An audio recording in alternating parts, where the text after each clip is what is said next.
ये जेएनयू अनाम छात्रों का भी है, लेकिन जैसे ही इस जेएनयू को आप कन्हैया का जेएनयू और उमर फारूक का और उमर खालिद का जेएनयू कहते हैं, चीज़ें बदल जाती हैं। तब वो जेएनयू सिर्फ जेएनयू का नहीं हो जाता है, उन तमाम चुप्पियों पर एक सवाल के रूप में खड़ा हो जाता है कि उमर खालिद के साथ जो कुछ भी हुआ हो रहा है। अदालत के भीतर बैठे लोग कितना डर गए हैं। आज सबसे ज़्यादा मुझे सुरक्षा की ज़रूरत नहीं है, सबसे ज़्यादा अगर सुरक्षा की ज़रूरत है तो जजों को है। जब उनसे पूछा गया कि अदानी, मैं उनसे का मतलब प्रधानमंत्री नरेंद्र मोदी से, जब उनसे पूछा गया कि अदानी का क्या मामला है, इस तरह के आरोप क्या लग रहे हैं, तो उन्होंने क्या कहा? जाओ पहले उस आदमी का साइन लेकर आओ, जाओ पहले उस आदमी का साइन लेकर आओ। हम प्रधानमंत्री को कॉपीराइट की फीस जावेद अख्तर को भिजवा देनी चाहिए था।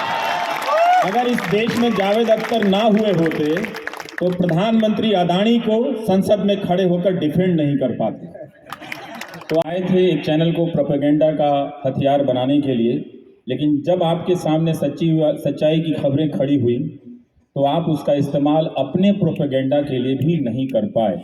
दरअसल झूठ की यही हालत होती है, चलता वो बहुत लंबा है, टिकता भी बहुत लंबा है, लेकिन जिस दिन भरभराता है उसके अपने हथियार काम नहीं आते।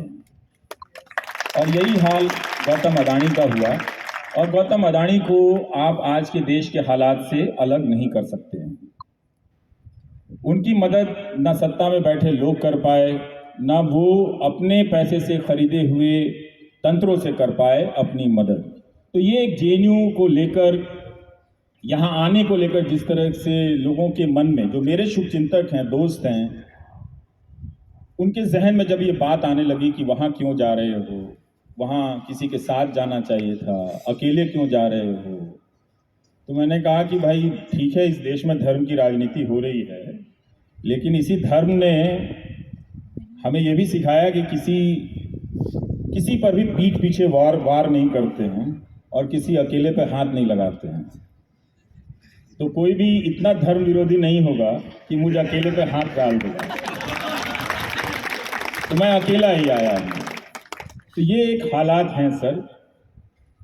2014 के बाद जिस तरह से पहले ही दिन से मीडिया के न्यूज़ रूम के भीतर जो हमला हुआ था, उसको लेकर जो मेरी छटपटाहट थी वो आने वाले वर्षों में सही साबित होती चली गई।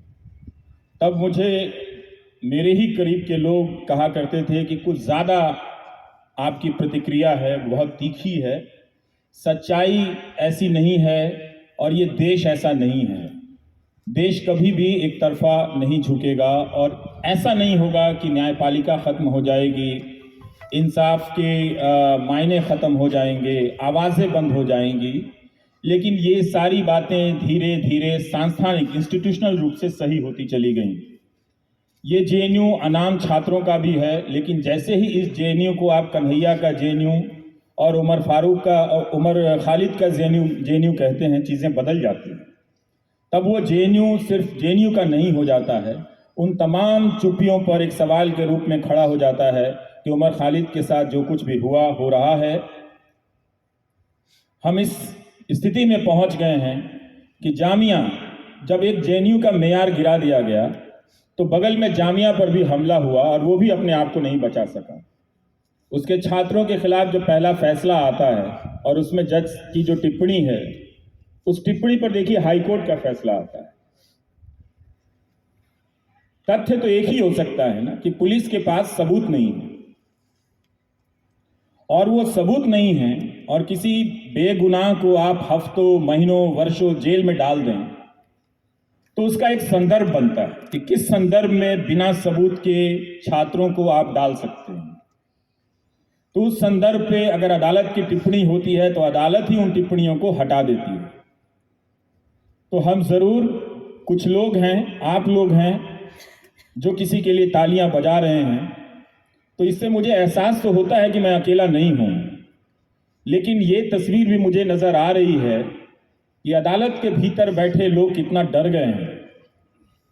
आज सबसे ज़्यादा मुझे सुरक्षा की ज़रूरत नहीं है, सबसे ज़्यादा अगर सुरक्षा की ज़रूरत है तो जजों को है, जजों से है शायद।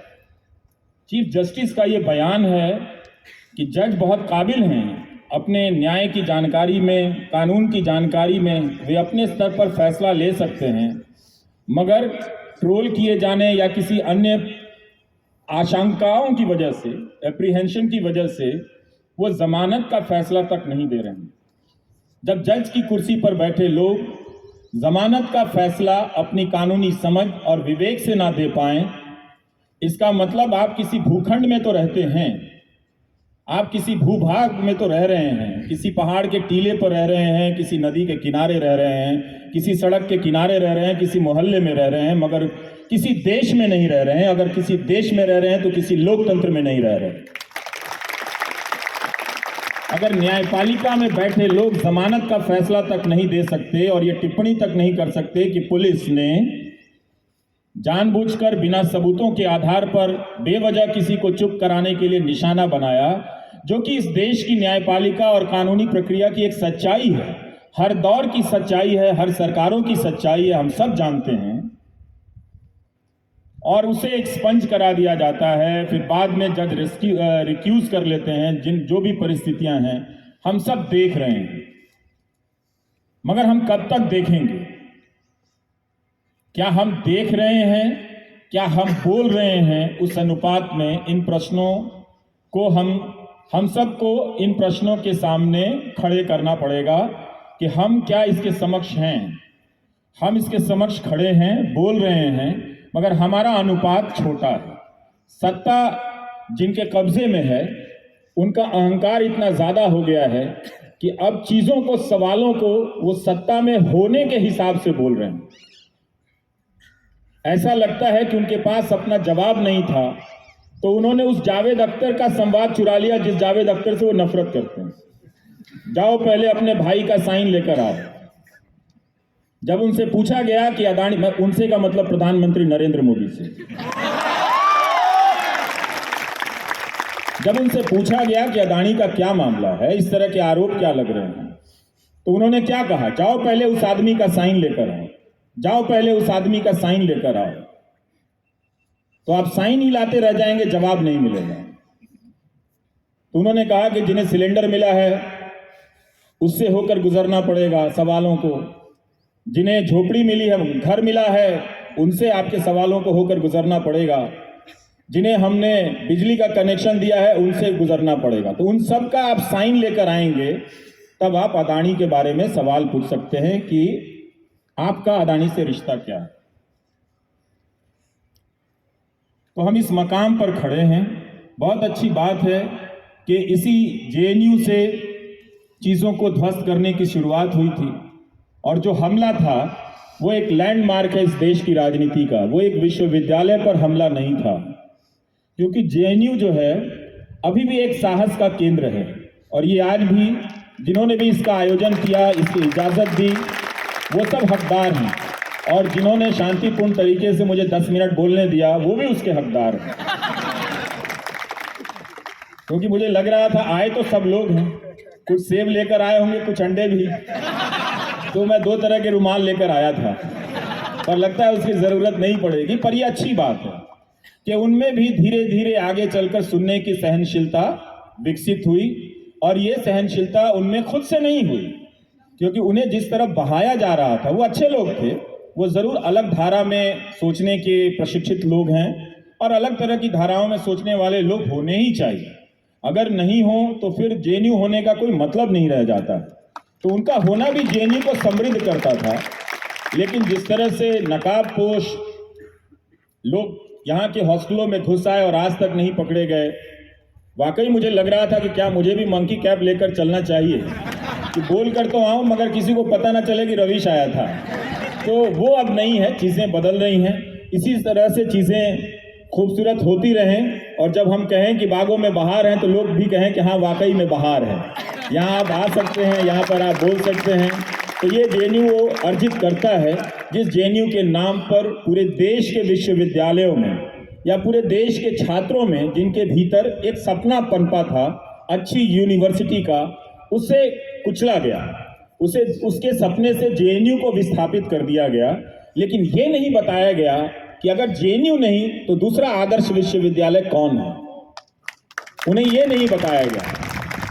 पर कितनी सुंदर बात है कि इन तमाम हमलों के बीच जेएनयू खड़ा रहा कि हम नहीं, दूसरा कौन है ये हम नहीं जानते, मगर दूसरे का नाम आने से पहले हम ये जानते हैं कि हम हैं। तो आप हैं, तो आप सबका होना हमारे वक्त के लिए बहुत अच्छी बात है। उस वक्त भी जो यहाँ के छात्र थे उन्होंने रातों को जागकर उस हमले का मुकाबला किया था, वो सब इस इतिहास के विद्यार्थी हैं। वो सब गुमनाम होते हुए भी इस इतिहास में दर्ज किए जाएंगे। तमाम किताबों के बदल दिए जाने के बाद भी, तमाम बागों को उजाड़ दिए जाने के बाद भी, जब भी नए बाग लगाए जाएंगे उनके कुछ पेड़ उगाएंगे और उन पेड़ों पर और उन पौधों पर उस तरह के फूल निकल आएंगे जो ऐसे हमलों के वक्त लोकतांत्रिक चरित्र का निर्वहन करेंगे और आकर सवाल करेंगे, गलत को गलत कह देंगे और डंडा उठाकर गलत को सही कहने वालों को अपने तरीके से शर्मिंदा कर देंगे। तो ज़्यादा मैं बोलना चाहूँगा, बोलता ही रहूँगा, वो अच्छी बात नहीं है। तो मैं प्रोफेसर आनंद को ये माइक सौंपता हूँ कि वो सवाल करें, आप लोग भी सवाल करें, मुश्किल सवाल करें। जिन सवालों के जवाब मुझे नहीं देने होंगे मैं कह दूंगा कि 9 करोड़ सिलेंडर जिन्हें मिले हैं उनसे पूछ कराइए, 11 करोड़ जिन्हें पानी का कनेक्शन मिला है उनसे पूछ कराइए।